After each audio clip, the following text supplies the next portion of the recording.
terlanjur malu, ya sudah malu sekali.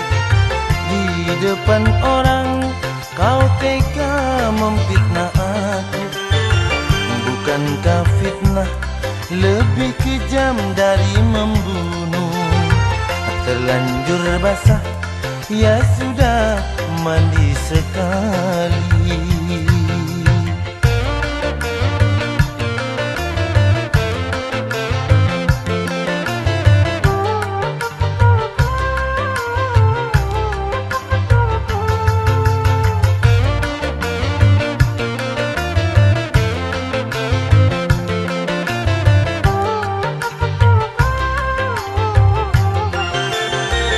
Jangankan burung yang terbang, ranting pun tak